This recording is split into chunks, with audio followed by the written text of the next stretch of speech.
basically turns off the automatic key recognition for the harmonies. And you turn it on, shows you the current key and scale setup right there.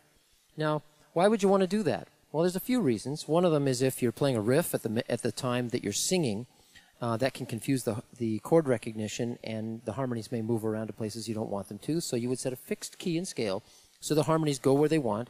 You could stop playing if you want. You can play riffs. You can play whatever you want while you're singing, and the harmonies sound generally correct for the music that you're playing underneath them.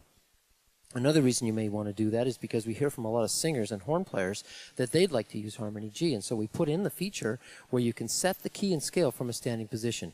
Let me show you how to do that.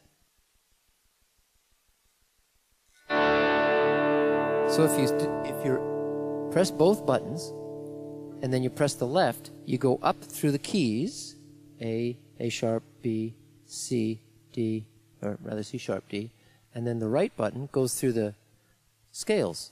So we've got 2, 3 major, 1, 2, 3 minor, and then we'll go back to major 2 there. So we're in D2. That's the scale we want to go to for this next song.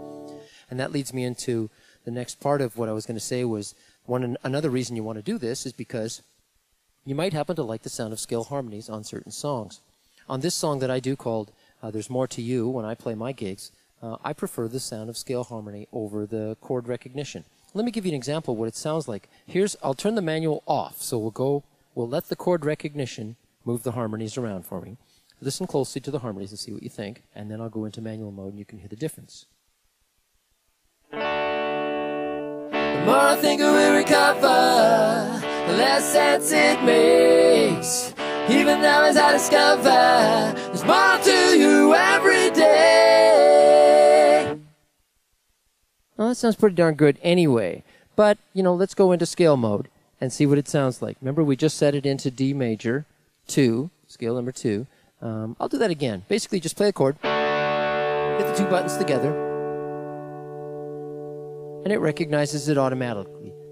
While it's flashing, you can change it around if you like, but for now it's set to D2. So here it is. Manual's turned on, same voicing, same everything. It's just that the automatic chord recognition is turned off. The more I think I will recover, the less sense it makes. Even now as I discover, there's more to you every day. See, that's just the sound that I like, and that's the manual button. And that can be stored individually for each of the A and B settings for each of the presets. So you could technically, if you had all 10 presets accessible, you could have like 20 different key settings with different intervals and effects settings on any of the presets that you want.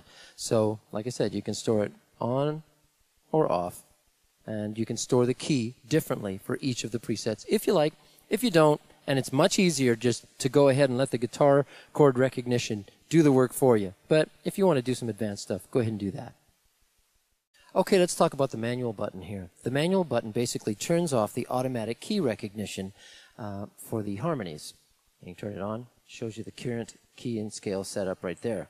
Now, why would you want to do that? Well, there's a few reasons. One of them is if you're playing a riff at the time that you're singing, that can confuse the chord recognition.